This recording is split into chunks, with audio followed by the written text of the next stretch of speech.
Learning objectives. After completing this module, learners will be able to understand the differences between goods and services, learn the significance of the resources in the concern of the production of the goods and services, understand how the decision-making will work in regard of resource allocation, learn that the resources of the individual is scarce and thus every individual tends to allocate the resources in respect of combination of goods and services. Understand how government controls the methods of resource allocation in a centrally controlled economy. Learn how government controls the ways of distribution of the final goods and services in the centrally controlled economy. Learn about the production possibility set and production possibility frontiers. Understand about the opportunity cost of an additional unit of the goods. Learn how market operates in an open economy in the work of compatible production and resource allocation. Learn how the price signals work in order to elevate the problem of allocating resources. Learn about the distinctions between the positive and normative economics. Understand about the basics of macro and microeconomics. A simple economy and its critical problems. Goods and services, resources, and individual decision-making unit. Any type of tangible or physical objects which can be used to meet the people's want and needs are termed as goods. The concept of services is though different from the goods. It depicts the intangible satisfaction of wants and needs. The apple juice will be enough to meet your quench, and from a doctor you can get the medical service and consultation, which is example of the services.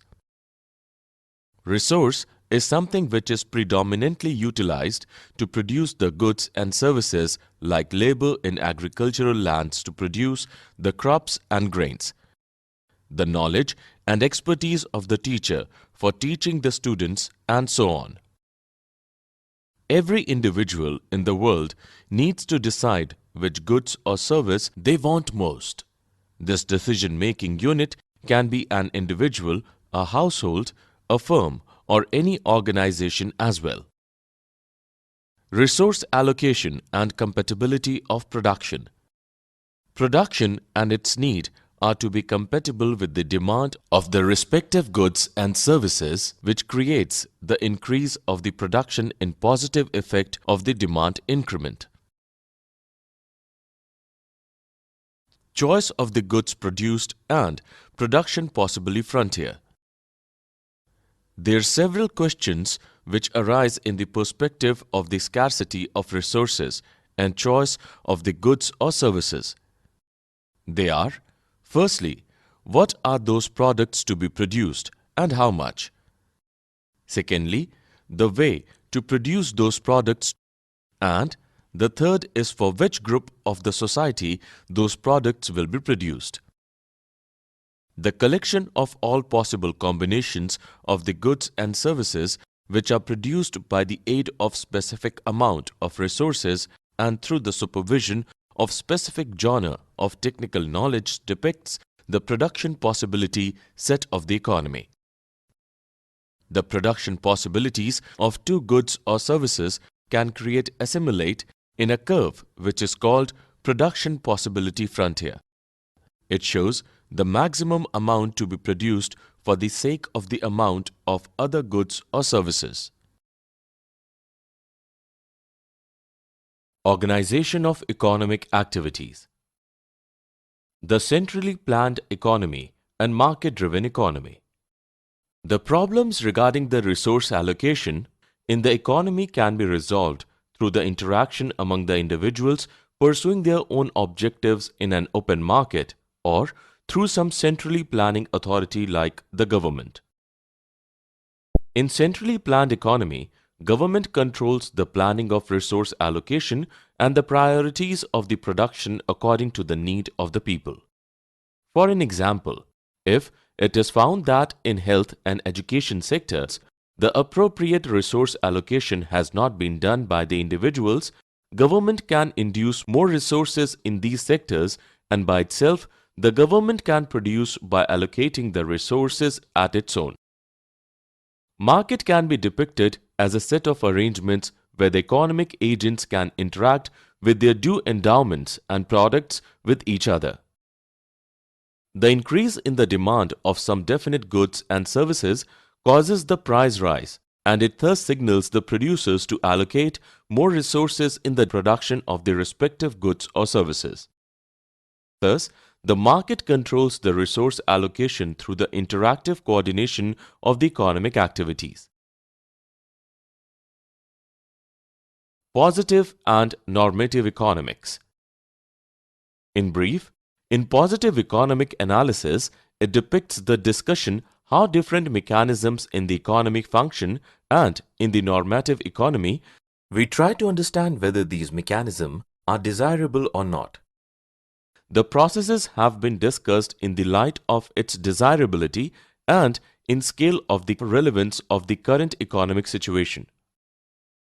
Although both of them are discussed interactively and none of them can be analyzed without taking help of the other one. Microeconomics and macroeconomics. In microeconomics, the individual's attitude with the market in respect with the price of goods and services and their respective interaction is discussed, such as what is the level of total output in the economy? How is the total output determined? How does the total output grow over time?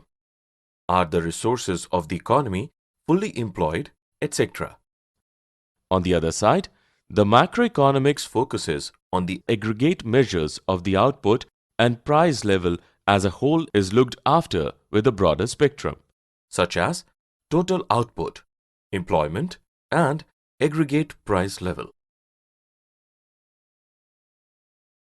Summary. Let us summarize what we have learnt. By goods, we mean physical, tangible objects used to satisfy people's wants and needs.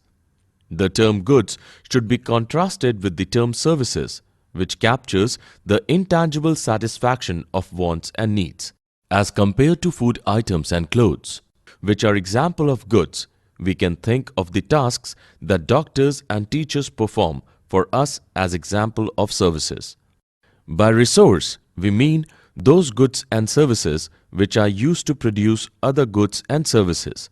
Example, land, labor, tools and machinery, etc.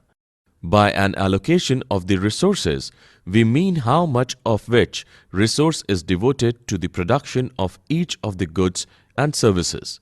The compatibility of production and consumption of goods and services holds for a country or even for the entire world. The scarce resources of economy have competing usages.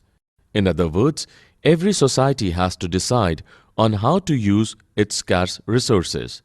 Every economy faces the problems of allocating the scarce resources to production of different possible goods and services, and of distributing the produced goods and services among the individuals within the economy.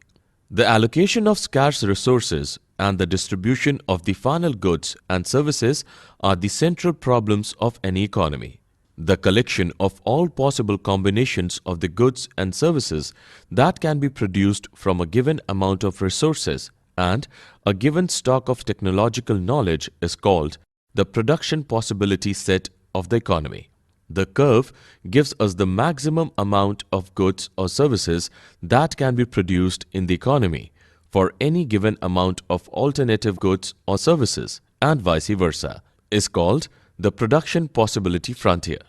There is always a cost of having a little more of one good, in terms of the amount of the other goods that has to be foregone. This is known as the opportunity cost of an additional unit of the goods. In centrally planned economy, the government or the central authority plans all the important activities in the economy. In a market system, all goods or services come with a price, which is mutually agreed upon by the buyers and sellers, at which the exchanges take place. The price reflects, on an average, the society's valuation of the respective good or service. The positive and the normative issues involved in the study of the central economic problems are very closely related to each other, and a proper understanding of one is not possible in isolation to the other. Microeconomics sees the individual's role in the economics and the price change aspects in relation with the economic activities in the market, and the microeconomics tries to see the aggregate of the output and production and its processes at a whole in the market.